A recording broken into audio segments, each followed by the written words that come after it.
wabarakatuh. Waalaikumsalam warahmatullahi wabarakatuh.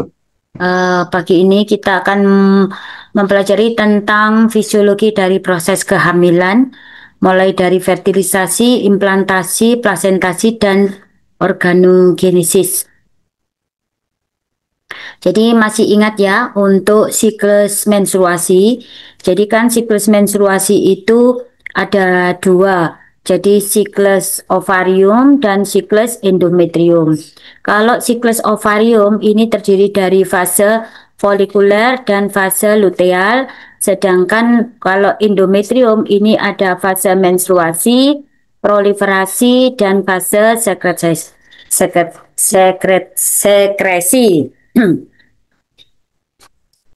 Pada saat eh, kadar estrogen dan progesteron itu rendah, maka akan terjadi proses menstruasi atau peluruhan dari endometrium.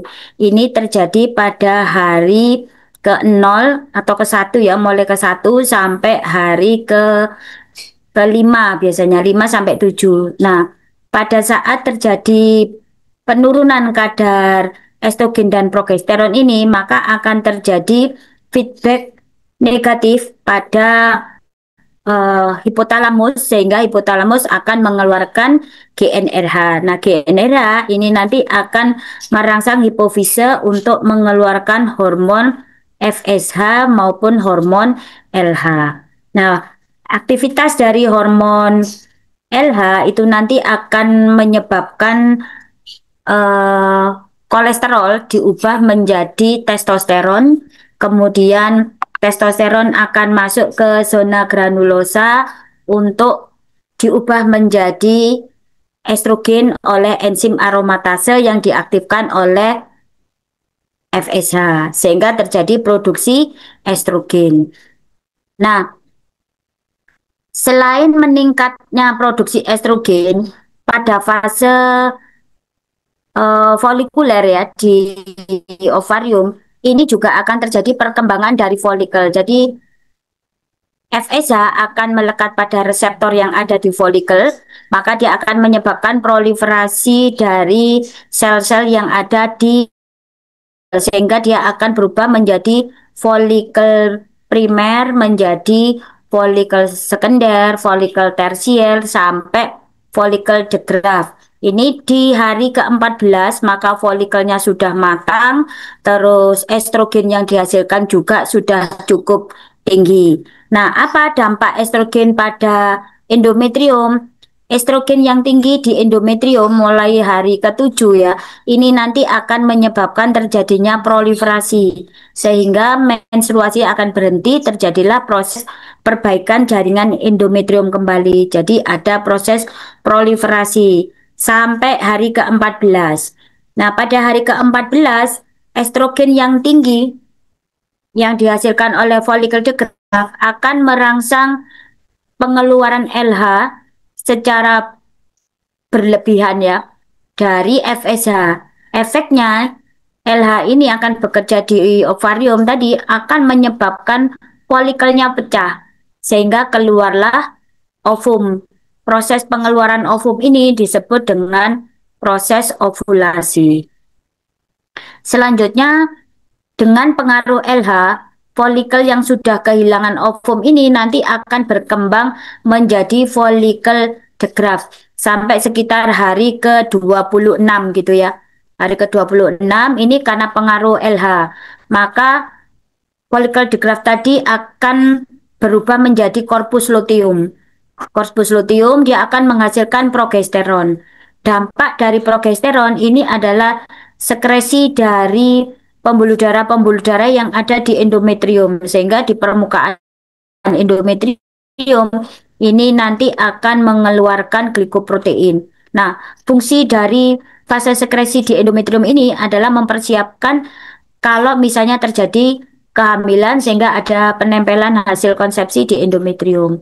Kemudian kalau tidak ada proses kehamilan, tingginya estrogen dan progesteron ini akan menghambat hipofise, menghambat hipotalamus untuk mengeluarkan GnRH-nya dihambat, FSH dihambat. GnRH, FSH, dan LH ya. Nah, ketiga hormon ini dihambat, maka produksi estrogen dan progesteron ovarium juga akan menurun karena korpus luteum berubah menjadi korpus albikan.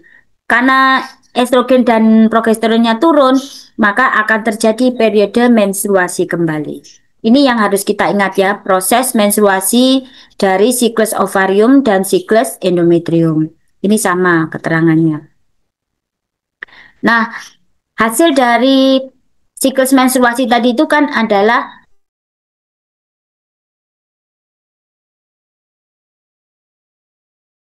dari oogonium. Ini merupakan stem selnya. Kemudian oogonium ini mitosis sehingga dia akan menjadi meiosit, oosit primer.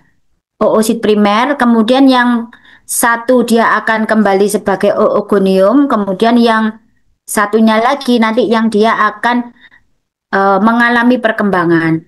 Nah, oosit primer tadi itu akan mengalami meiosis. Jadi meiosis yang pertama, tapi dia berhenti sampai fase profase 1 saja. Ini terjadi mulai masih dalam kandungan, ya, masih dalam kandungan, kemudian sampai dia dilahirkan dan sebelum menstruasi ini masih dalam posisi oosit primer fase profase 1. Nah, kemudian setelah terjadi pubertas, maka akan terjadi proses meiosis satunya sempurna, jadi lengkap gitu ya. Lengkap, kemudian dia akan pecah menghasilkan oosit sekunder dan polar body. Nah, pada saat oosit sekunder dan polar body ini, karena dia meiosis kan dia menghasilkan satu anakan, dua anakan dengan setengah kromosom dari orang tuanya ya. Kemudian oosit sekunder ini nanti juga akan mengalami meiosis yang kedua. Cuma dia akan berhenti di fase metafase ya. Pada fase metafase kemudian dia juga akan menghasilkan ovum yang matur, kemudian polar bodies. Polar bodiesnya ini juga mengalami oosi meiosis yang kedua. Polar bodies ini nanti akan atrofi karena dia tidak mempunyai FSH yang cukup, reseptor FSH yang cukup.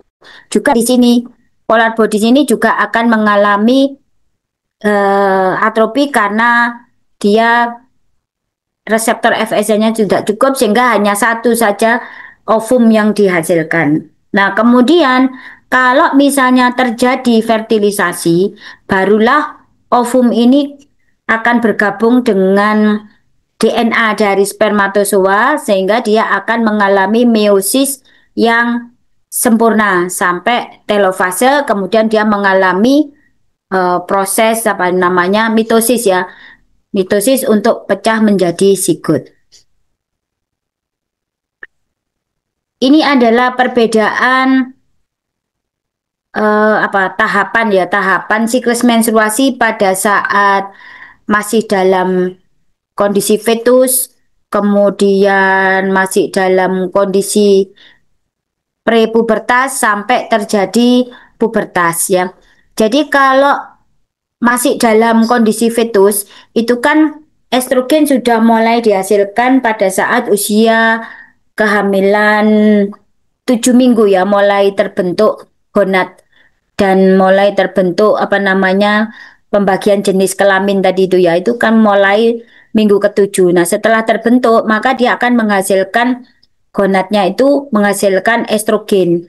Karena menghasilkan estrogen, maka dia akan menyebabkan terjadinya perkembangan dari organ-organ reproduksi wanita baik internal maupun eksternalnya.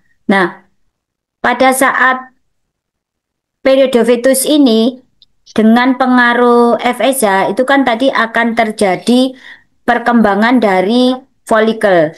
Jadi folikel primordial ini nanti akan berubah menjadi folikel primer. Kemudian oositnya juga akan berubah dari oogonium menjadi oosit primer. Kemudian karena pada saat fetus itu apa namanya aksis ya, aksis hipotalamus, hipofise, kemudian ovum itu masih belum apa namanya belum berkembang dengan baik sehingga yang menghasilkan FSH, hipofise yang menghasilkan FSH atau umpan balik antara estrogen dengan FSH itu masih belum sempurna terjadi. Akibatnya FSH itu tidak dihasilkan dengan cukup, maka akan banyak mengalami atresia. Jadi folikel-folikel ini setelah berubah menjadi folikel primer ini banyak mengalami atresia sehingga hilang. Kemudian pada saat anak-anak, jadi dia sudah lahir sampai sebelum apa namanya? Sebelum pubertas itu sudah mulai banyak FSH-nya, sehingga ada perkembangan folikel, juga ada perkembangan pembentukan estrogen. Namun, estrogen yang dihasilkan ini masih belum bisa menyebabkan atau merangsang terjadinya lonjakan LH, sehingga dia juga tidak bisa menyebabkan terjadinya proses ovulasi ya. Sehingga masih belum ada menstruasi karena tidak ada lonjakan dari LH ini. Maka ini juga nanti akan mengalami atresia. Ini juga masih dalam proses bentuknya adalah folikel primer. Nah, kemudian pada saat setelah proses pubertas di mana aksis hormon hipotalamus, hipofise, dan ovarium sudah mulai berkembang, maka estrogen yang dihasilkan itu sudah cukup banyak karena FSH-nya juga banyak dihasilkan. Jadi ada proses feedback negatif antara GnRH, FSH-LH, dan estrogen progesteron itu sudah mulai bekerja. Maka pada saat estrogen rendah, GnRH-nya naik, maka FSH dan LH akan dihasilkan. Nah, FSH yang cukup banyak ini nanti akan menyebabkan perkembangan dari folikel, kemudian juga perkembangan dari oosit. Yang tadinya oosit primer, dia akan berubah menjadi oosit sekunder. Kemudian estrogen yang cukup tinggi tadi juga akan merangsang sekresi dari LH secara berlebihan sehingga terjadilah proses ovulasi dan mengeluarkan ovum.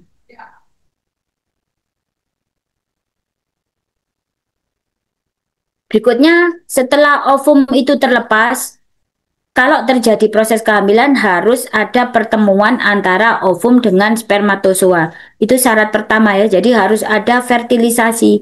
Nah, dari proses fertilisasi itu akan terjadi penggabungan kromosom dari ovum dan spermatozoa membentuk kromosom yang diploid atau 2N. Kemudian dia nanti akan mengalami mitosis membentuk zigot. Karena dia gabungan dari kromosom ayah dan ibu, maka dia akan membawa sifat dari keduanya. Nah, prosesnya adalah gini. Pada saat terjadi ejakulasi, maka akan terjadi pengeluaran spermatozoa ke dalam vagina. Namun jumlah spermatozoa ini sebagian besar akan mati karena ada keasaman dari cairan vagina, kemudian terperangkap di celah mukosa daerah serviks. Apa?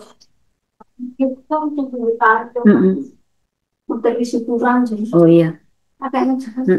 Kemudian difagositosis oleh leukosit uterus dan terbuang karena kontraksi uterus, kemudian juga terperangkap di celah mukosa di daerah tuba fallopiae. 30 menit setelah ejakulasi ini hanya tinggal ratusan spermatozoa yang sampai di ambula. Jadi spermatozoa ini bertahan 2-3 hari setelah ejakulasi di dalam organ reproduksi wanita. Sedangkan ovum hanya bertahan 24 jam setelah ovulasi. Proses bergeraknya spermatozoa ke ampula ini disebut dengan kapasitasi. Kemudian apabila saat itu ada ovum ya, maka terjadilah proses yang disebut dengan acrosomal reaction.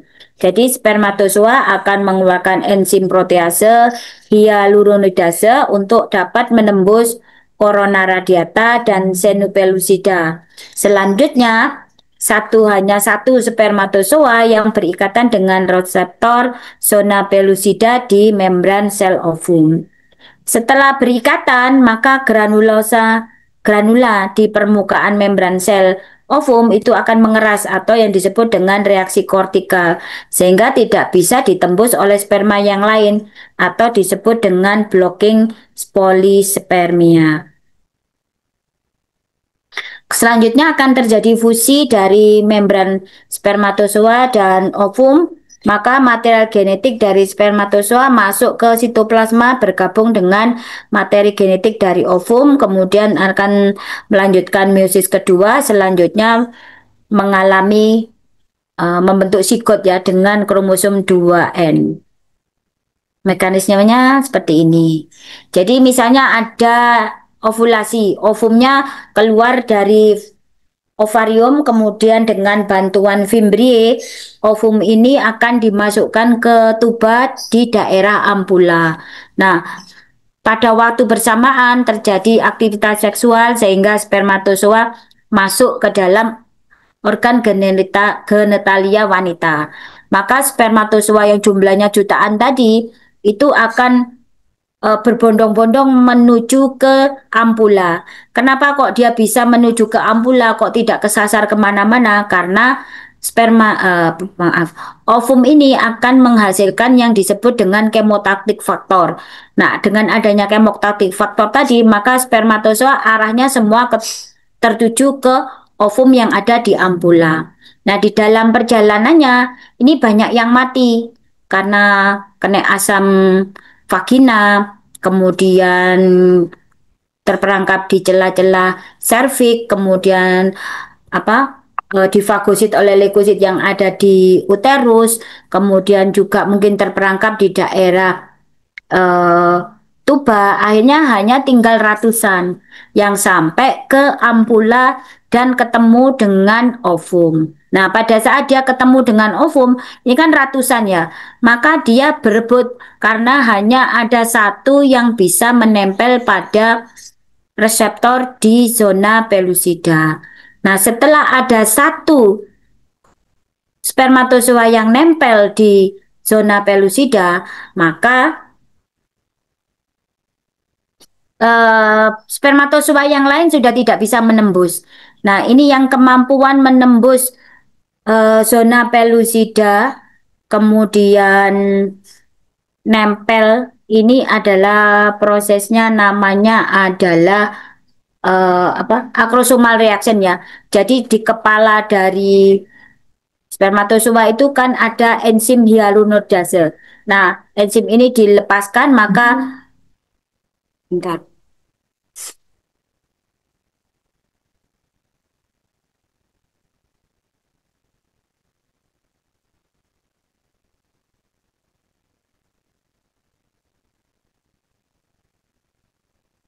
Setelah dilepaskan, maka akan lisis ya corona radiata dan zona pelusida sehingga dia nempel di ZP3 atau reseptor di zona pelusida. Nah, setelah dia nempel ya, maka ini kan ada granula di sini di dalam sitoplasma dari ovum yang letaknya di bawah dari membran sel ini ada granula. Nah, granula-granula ini akan mengeras sehingga terjadilah reaksi blocking spermia karena sperma sudah tidak bisa masuk lagi.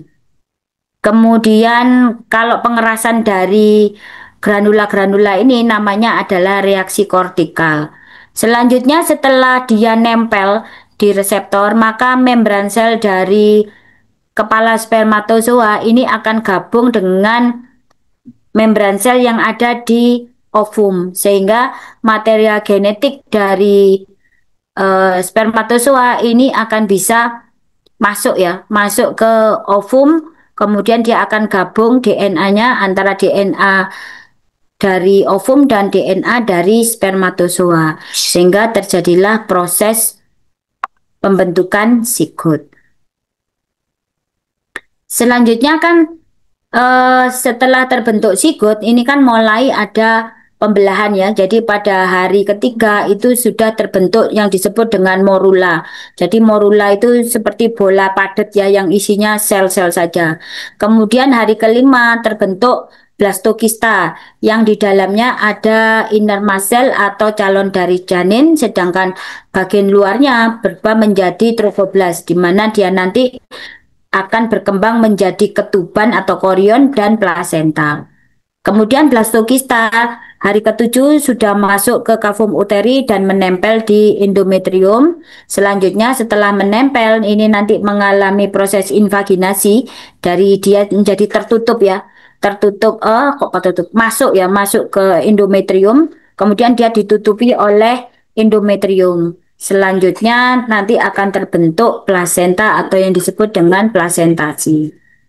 Nah, tropoblast itu sendiri akan berubah menjadi dua sel, yaitu sinsitiotropoblast dan sitotoproblast.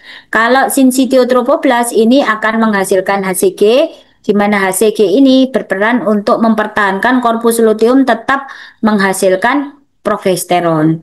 Dia akan berkurang HCG ini apabila sudah terbentuk plasenta, sehingga plasenta bisa menghasilkan progesteron sendiri. Dengan berkurangnya HCG, maka korpus luteum pun juga akan mengalami atrofi.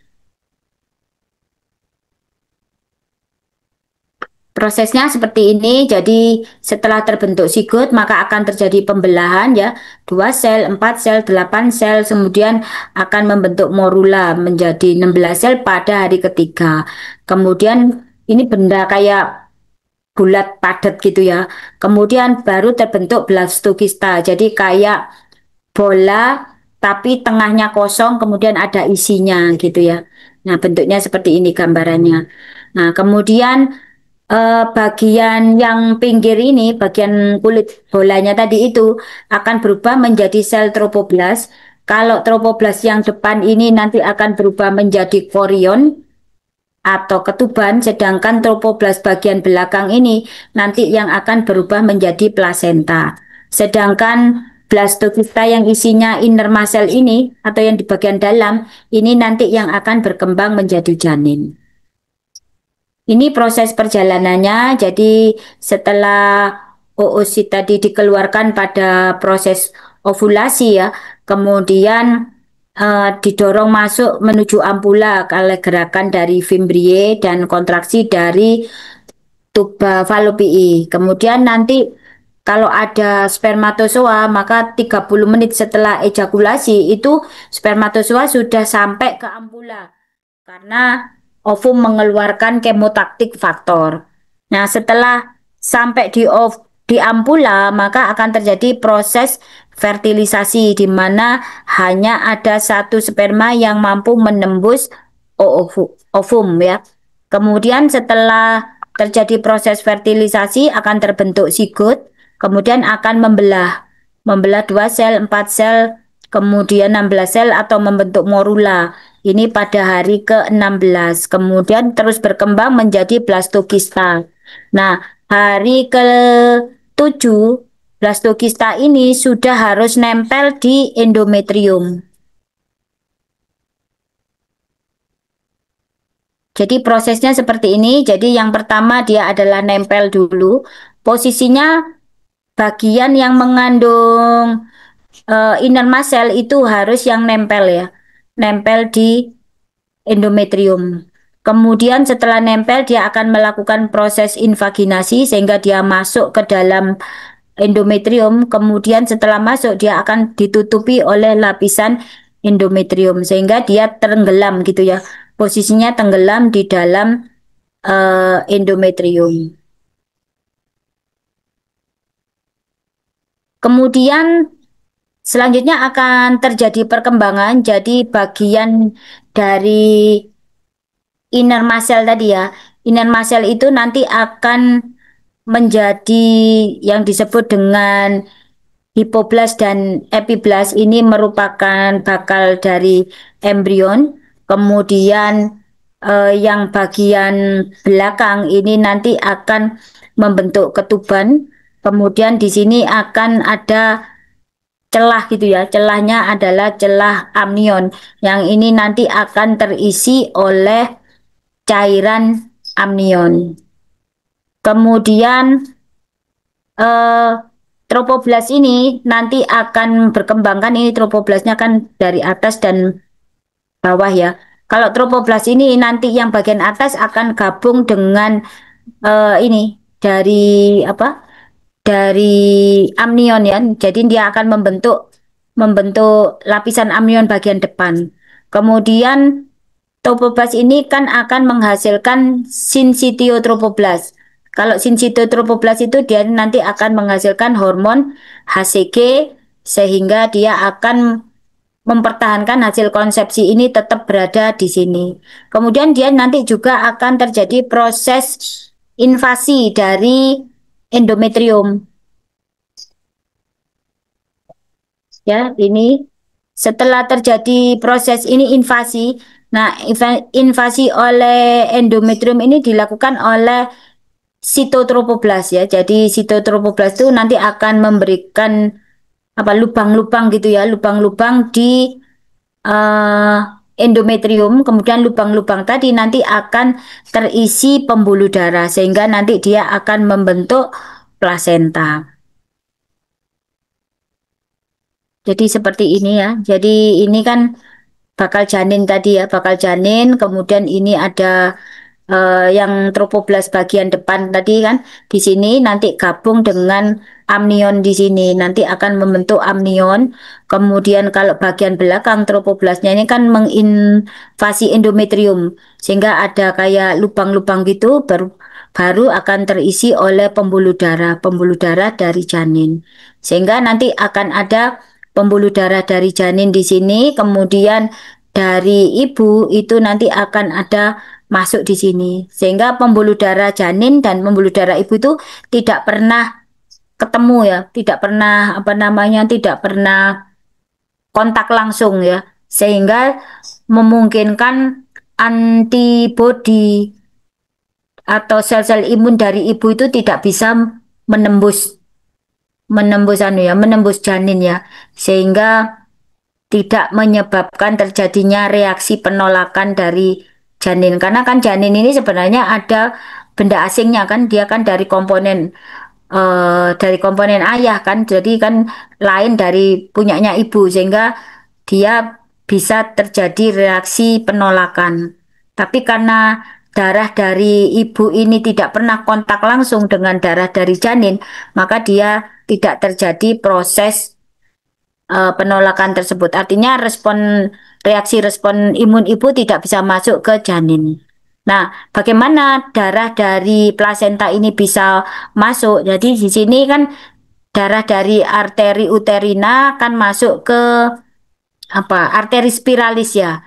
Dari arteri spiralis kemudian di sini akan terbuka kan arterinya sehingga pada saat jantung itu berdenyut maka darah akan masuk ke sini. Nah, masuk ke apa ini namanya? Pool dari darah ibu. Nah, darah dari ibu ini dia tidak bisa membeku karena di sini banyak terdapat nitrit oxide. Kemudian darah ini bisa menembus apa namanya? Menembus ke ini ke mana ke fili-filinya di sini. Ini kan ada kayak plasenta barrier gitu ya. Jadi komponen apa saja dari darah yang bisa masuk ke sini?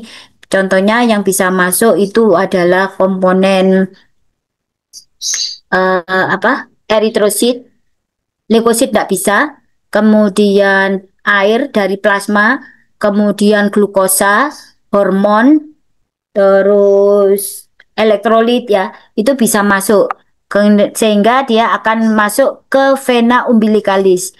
Nah, dari vena umbilicalis ini nanti akan dibawa melalui umbilikus tadi ya, menuju ke janin. Nah, di janin ini kan tadi ada lapisan pembentuk janin ya. Jadi ada lapisan ektoderm, mesoderm, dan endoderm. Kalau endoderm ini untuk pembentukan organ digestif, liver, pankreas, paru. Kemudian mesodermnya ini untuk pembentukan organ-organ sirkulasi.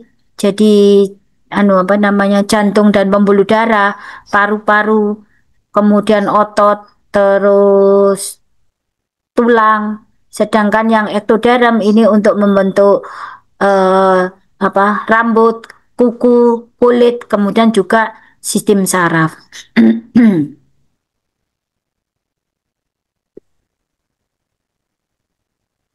Nah, ini anunya ya, apa sistem darah di plasenta ya. Tadi kan eh, ini yang apa namanya yang endometrium yang dilubang-lubangi oleh sitotopoblast, kemudian kan terisi pembuluh darah. Nah, kemudian di sini ini adalah pembuluh darah ibu dari arteri spiralis. Ini akan ngembung di sini ya. Nah, dia tidak bisa masuk ke pembuluh darah janin karena adanya plasenta barrier.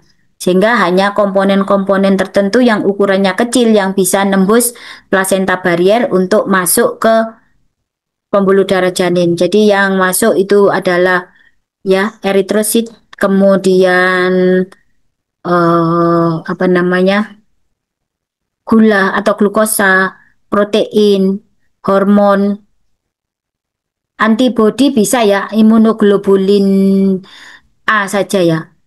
Oh, imunoglobulin A itu imunoglobulin imunoglobulin G bisa, tapi cuma oh kadang imunoglobulin itu dihasilkan pada saat ASI ya.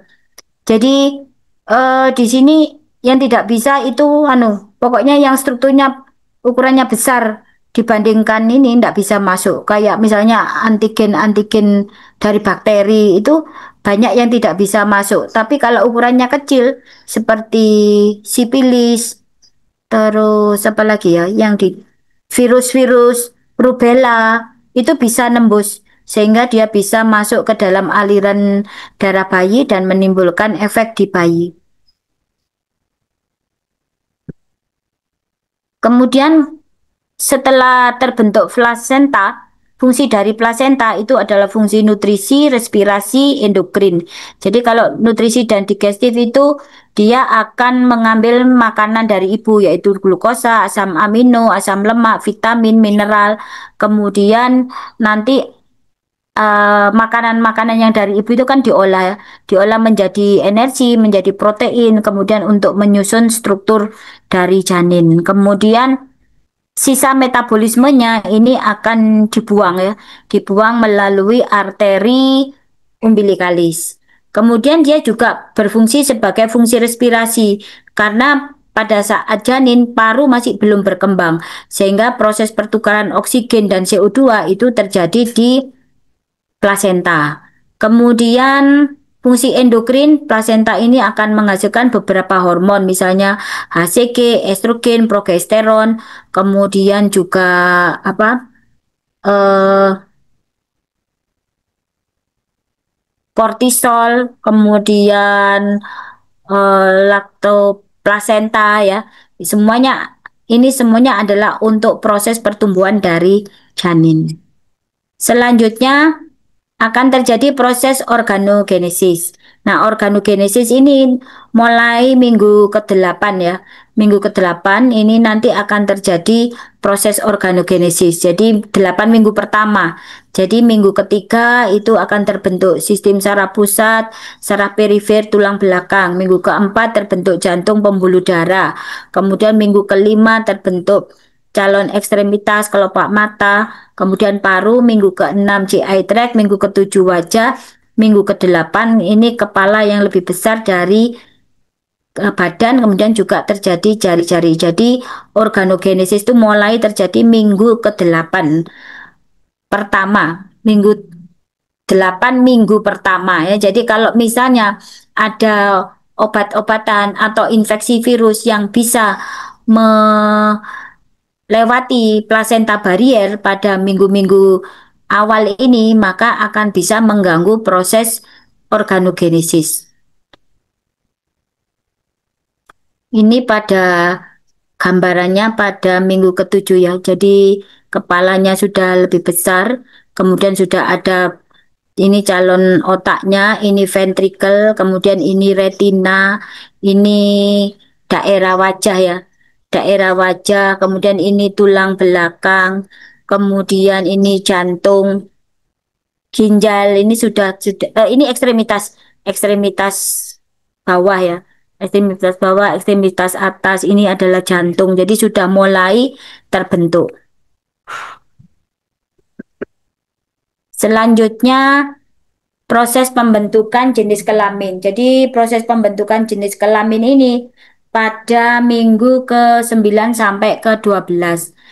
Jadi awalnya semua janin itu mempunyai dua duktus ya.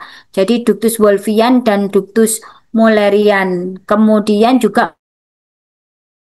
selanjutnya dengan adanya gen SRY, maka gonad ini nanti akan menghasilkan testosteron sehingga dia akan berubah menjadi testis. Dengan adanya testosteron, maka ductus Wolffian yang akan berkembang, ductus Mullerian yang akan mengalami degenerasi. Nah, ductus Wolffian ini nanti akan berkembang menjadi epididymis, vas deferens. Kemudian kalau yang bagian kloaka ini nanti akan berkembang menjadi uretra dan rektum.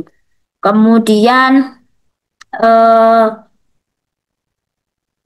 sebaliknya bila tidak ada gen SRY, maka gonad akan menghasilkan estrogen sehingga ductus Wolffian tidak berkembang, ductus Mullerian yang berkembang.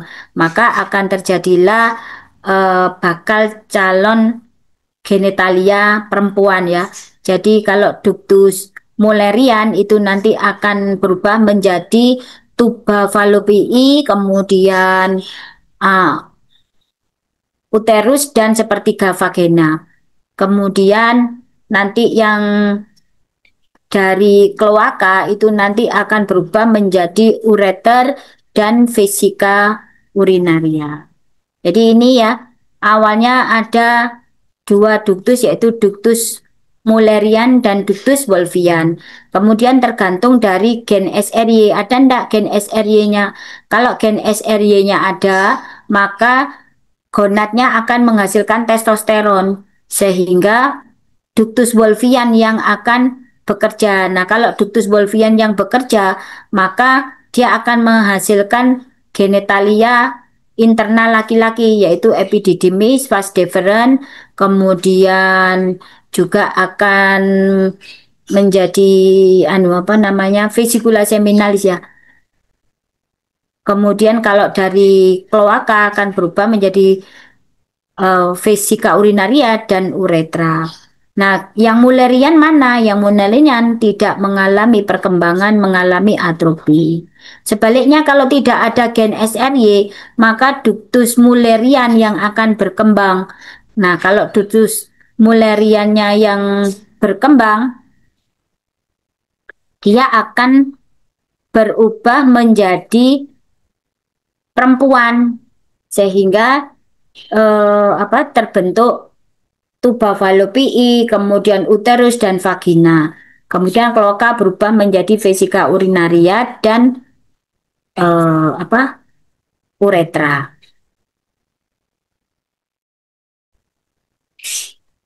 Ini yang biru ini nanti jadi laki-laki ya, karena ductus Mulleriannya ductus Mulleriannya atrofi yang berkembang ductus Wolffian. Kalau yang perempuan ini ductus Wolffiannya yang atrofi, ductus Mullerian yang bekerja. Berikutnya bagaimana pembentukan organ tubuh, pembentukan jantung ya, atau aliran jantung yang ada di janin. Jadi akan ada beda aliran jantung dari janin dan setelah dia lahir. Jadi pada saat periode masih di dalam kandungan, maka di sini akan ada banyak shunt itu hubungan-hubungan ya antara pembuluh darah vena dan pembuluh darah arteri. Yang pertama itu adalah darah kan masuk dari vena umbilicalis. Karena dia masuk ke vena umbilicalis, dia nanti kan akan menuju ke hepar. Nah, di hepar itu nanti akan ada proses pertemuan dengan apa namanya? Dari vena hepatika. Bukan. Oh iya, dari vena hepatika ya. Jadi dari vena hepatika ketemu dengan eh, vena umbilicalis. Sehingga di sini akan terjadi percampuran darah yang mengandung oksigen dan darah mengandung CO2. Kemudian nanti ada lagi pada saat masuk ke jantung. Pada saat masuk ke jantung itu jantung kan dari darah dari perifer masuk ke atrium dekstra. Dari atrium dekstra itu kan harusnya masuk ke ventricle dextra. Ini sebagian masuk ke ventricle dextra, sebagian masuk ke atrium sinistra. Karena di sini ada lubang namanya foramen ovale. Kemudian dari atrium dextra ini kan masuk ke arteri pulmonalis. Seharusnya dari arteri pulmonalis kan masuk ke paru. Tapi karena parunya itu belum berkembang, kemudian ada hubungan dengan aorta, maka darah dari arteri pulmonalis masuk ke aorta. Ini namanya adalah eh, ductus arteri ya. Kemudian baru nanti dari atrium sinistra ke ventricle sinistra ke aorta, kemudian dari aorta akan masuk ke seluruh tubuh. Jadi shunt yang ada di janin itu yang pertama adalah hubungan antara vena umbilicalis dengan vena hepatica dan vena cava inferior yang ada di hepar. Kemudian yang kedua itu namanya adalah ductus venosus. Kemudian yang kedua ada foramen ovale yang menghubungkan atrium dextra dan sinistra.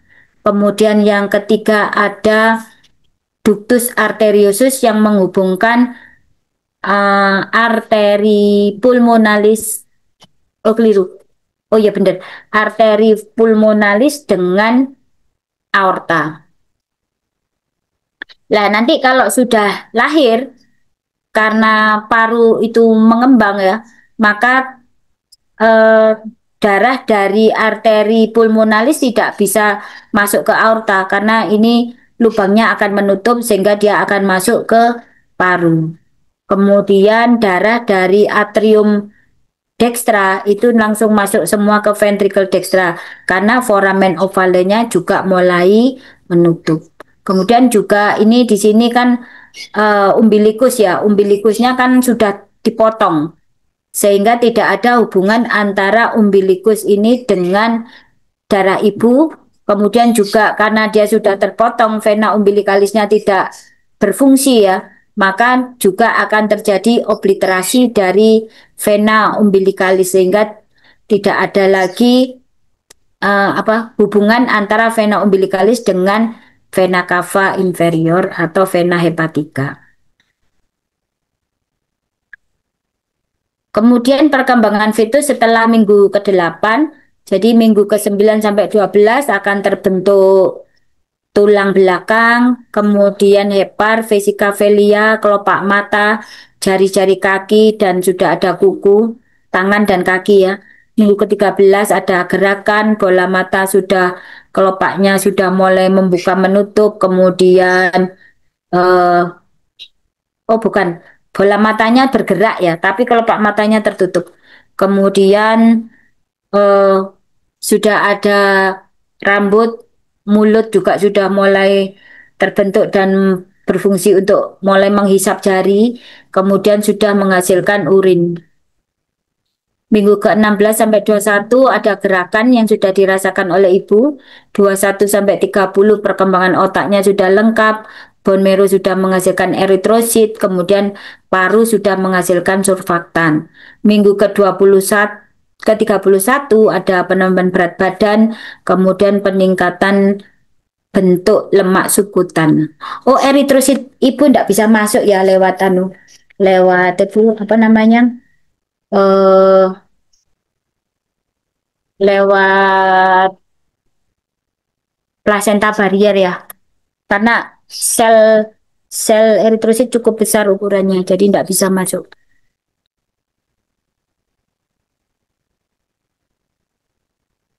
Sudah sampai di sini ada pertanyaan untuk kehamilan?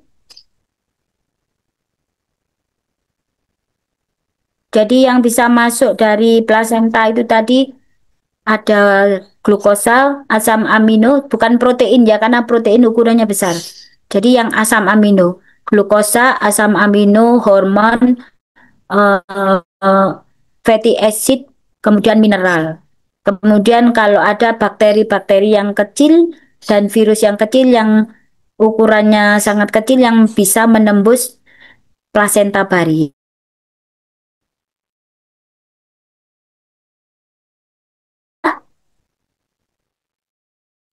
Belum ada pertanyaan.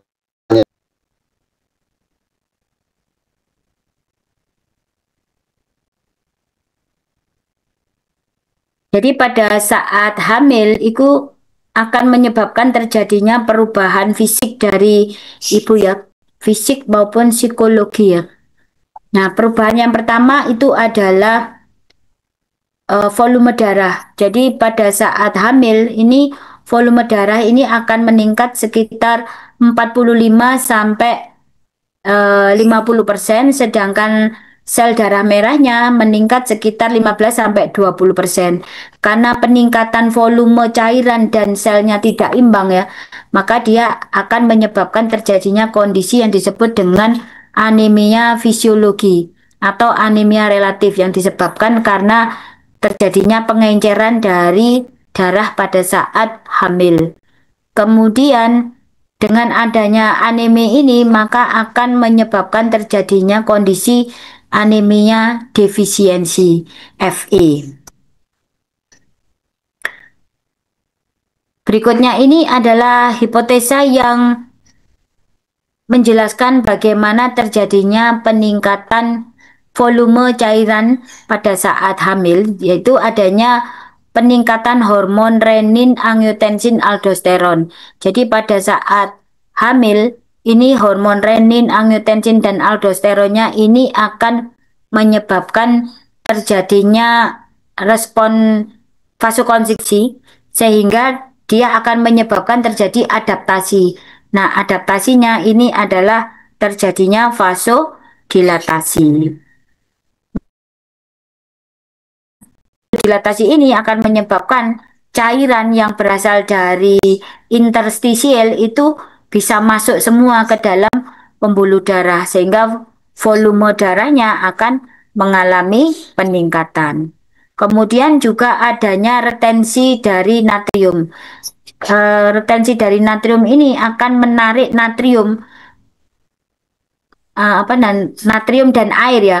Jadi natrium yang ada di tubulus dari ginjal itu kan akan masuk ke dalam pembuluh darah. Nah, pada saat dia masuk, dia itu menarik air ya, menarik air sekalian sehingga volume di dalam darah itu juga akan meningkat.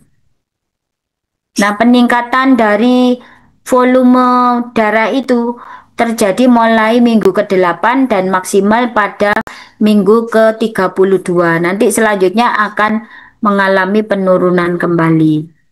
Dampak dari peningkatan volume darah ini menyebabkan terjadinya sebenarnya fungsinya kan untuk memberikan vaskularisasi ya, vaskularisasi yang cukup ke uterus sehingga aliran darah ke plasenta kemudian ke janin itu juga lancar. Kemudian dia juga sebagai penampung dari aliran darah vena, terjadinya penurunan darah yang berlebihan atau hipovolemi pada saat proses persalinan, kemudian juga akan mencegah terjadinya koagulasi ya, koagulasi yang berlebihan. Karena pada saat postpartum itu akan terjadi proses koagulasi. Selain volume darah, dia juga akan meningkatkan cardiac output. Nah, cardiac output ini kan merupakan rumusnya adalah blood pressure sama dengan cardiac output kali heart rate ya. Karena blood pressure-nya naik, otomatis cardiac output-nya juga naik sekitar 30 sampai 40%. Jadi pompa jantungnya ibu juga akan bekerja lebih keras gitu ya. Nah, kemudian karena cardiac output naik, otomatis tekanan darah kan akan cenderung naik ya. Jadi tekanan darah ibu itu juga eh, mengalami kenaikan. Walaupun sebenarnya pada saat hamil itu ada hormon estradiol atau estrogen dan progesteron yang fungsinya itu adalah menjaga supaya tonus dari pembuluh darah itu tetap elastis sehingga dia tidak menyebabkan tekanan atau peningkatan tekanan darah. Namun pada saat hamil itu juga terjadi peningkatan hormon seperti aldosteron, bahkan terjadinya peningkatan tekanan darah pada saat hamil. Berikutnya adalah di ginjal. Karena aliran darahnya meningkat, jumlah darahnya meningkat, otomatis aliran darah ke ginjal ini juga akan meningkat. Nah, karena aliran darah ke ginjal meningkat, otomatis pembentukan urin itu nanti juga akan meningkat. Kemudian karena pada saat hamil itu hormon kortisol juga meningkat, terus insulin growth factor IGF, insulin like growth factor itu juga meningkat. Ini akan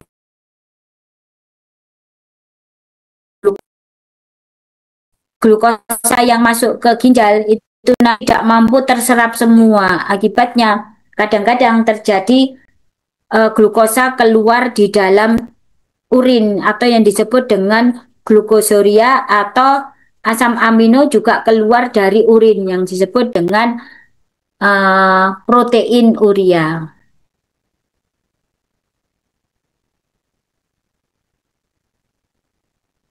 Kemudian untuk sistem respirasi pada saat hamil itu juga akan menjadi lebih tinggi disebabkan karena menyebabkan yang semakin lama semakin naik ya, maka kan gerak dari diafragma itu menjadi lebih terhambat sehingga oksigen yang masuk menjadi lebih kecil ya.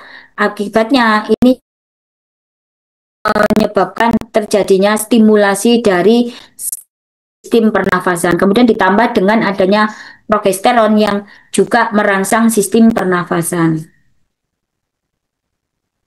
Jadi pada saat hamil ini perubahannya diafragmanya naik.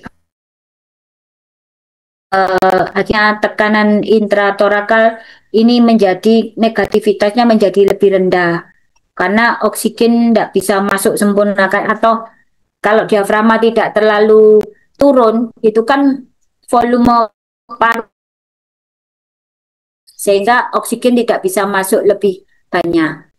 Kemudian juga simpanan oksigen atau simpanan udara di paru juga akan menurun.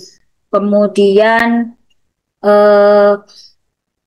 residual volumenya juga akan menurun, dan kemampuan ekspirasinya ya, karena dia terganggu tadi diafragmanya itu tadi. Karena penekanan diafragma ke atas sehingga gerakan inspirasi dan ekspirasinya itu akan menjadi terganggu. Karena dia kekurangan oksigen ya, akibatnya kan terjadi kondisi disebut dengan konsumsi oksigennya menjadi lebih meningkat. Nah, dengan adanya peningkatan konsumsi oksigen ini sebenarnya sudah dibantu dengan adanya progesteron tadi sehingga dia mampu merangsang pusat pernafasan. Akibatnya kan CO2 itu lebih cepat dikeluarkan gitu ya untuk mengimbangi supaya oksigen bisa masuk.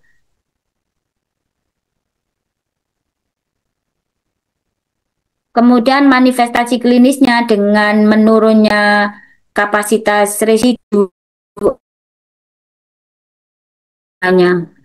volume udara yang tertinggal di dalam paru ini ya akan menyebabkan terjadinya peningkatan konsumen dari oksigen, konsumsi oksigen sehingga akan menyebabkan maternalnya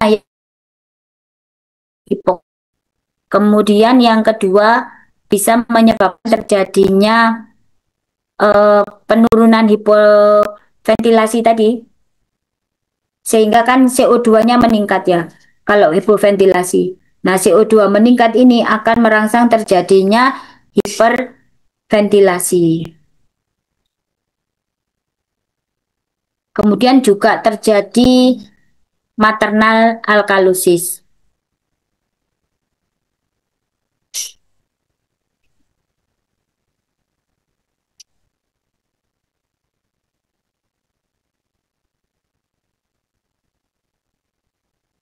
Berikutnya, dari sistem hematologi, ini akan meningkatkan faktor-faktor yang menyebabkan terjadinya pembekuan darah ya. Jadi ada faktor 7, 8, 10, 12, fibrinogen, kemudian FGP, fibrinolytic activity-nya menurun, antitrombinnya menurun, kemudian darah putihnya jumlahnya juga meningkat, plateletnya juga mulai menurun.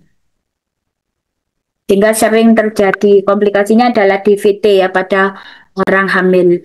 Kemudian genital urinary sistemnya ini karena ginjalnya juga mengalami pembesaran, jadi 1 sampai 1,5 cm. Kemudian ada dilatasi dari kaliks, kemudian renal pelvis dan ureter. Kemudian uterus ini kadang bisa menekan ureter sehingga akan terjadi obstruksi dari aliran urin ya. Nah, ini akan meningkatkan risiko terjadinya pielonefritik. Kemudian uterusnya ini akan terjadi pembesaran, kemudian juga akan terjadi perlunakan ya. Jadi perlunakan kalau di segmen bawah rahim ini namanya tanda Hegar. Jadi kalau kita ini dari dari jari telunjuk kanan dan telunjuk kanan dan jari ketiga di vagina, kemudian jari-jari sebelah kiri ditekan dari abdomen bagian luar ya, maka akan tampak atau akan terasa jari yang di dalam dengan jari yang ada di luar ini bisa ketemu gitu ya, atau saling nempel saking tipisnya dari segmen bawah rahim. Ini yang disebut dengan tanda Hegar. Kemudian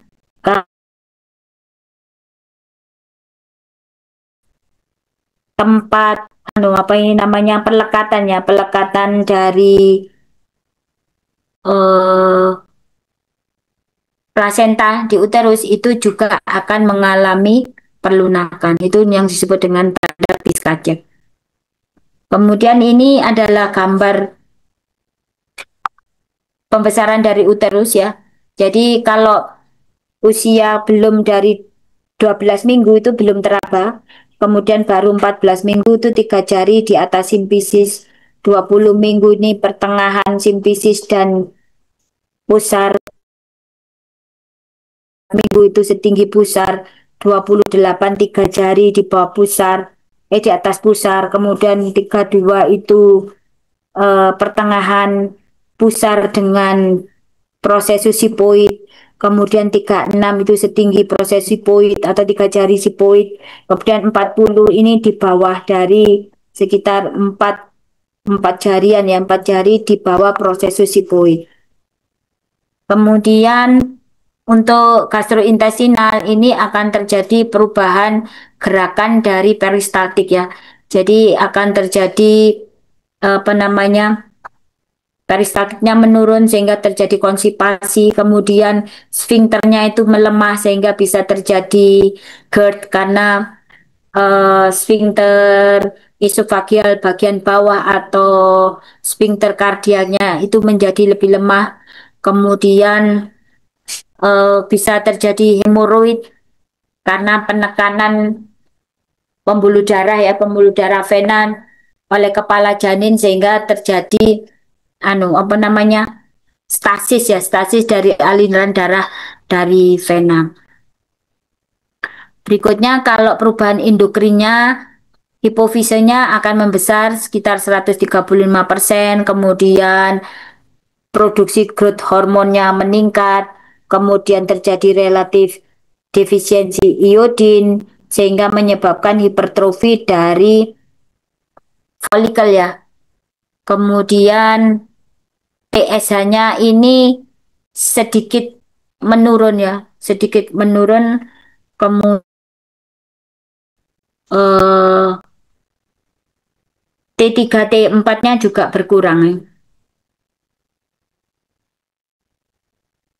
Kemudian ada peningkatan kortisol, peningkatan aldosteron, peningkatan hormon estrogen atau testosteron pada laki-laki, bayi laki-laki. Kemudian juga terjadi resistensi insulin ya.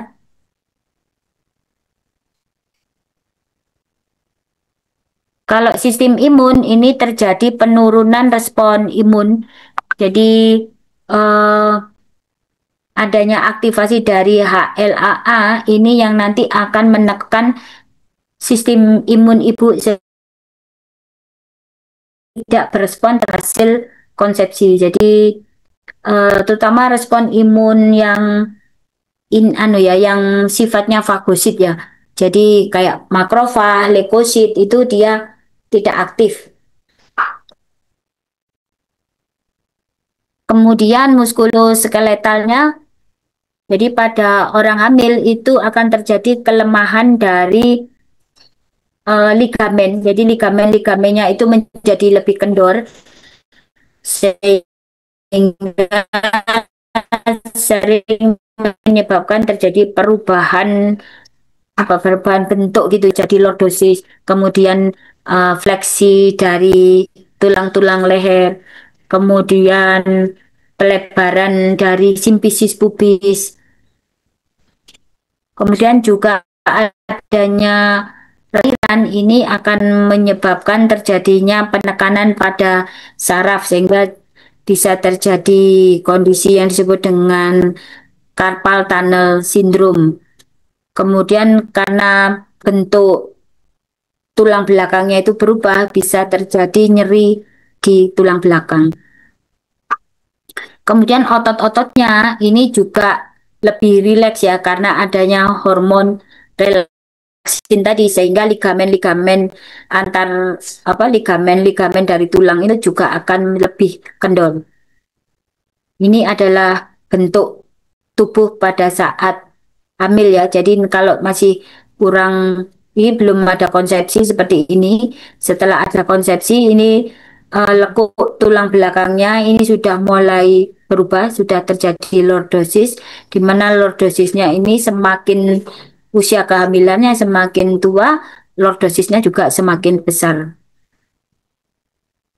Kemudian untuk sistem saraf ini akan terjadi peningkatan sensitivitas dari sistem saraf sehingga sangat peka ya terhadap obat-obatan anestesi.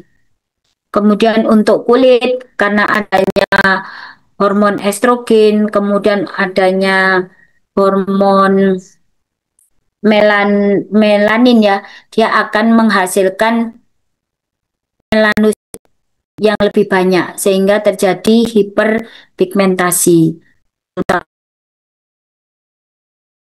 pada perut dan daerah genitalia.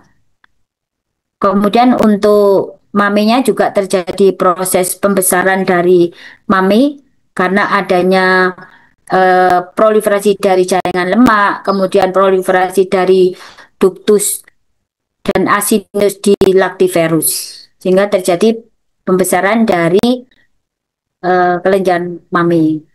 Kemudian intraokulernya ini juga terjadi penurunan tekanan intraokuler ini karena adanya peningkatan hormon progesteron, hormon relaksin, dan penurunan humor aqueous. Kemudian terjadi peningkatan berat badan.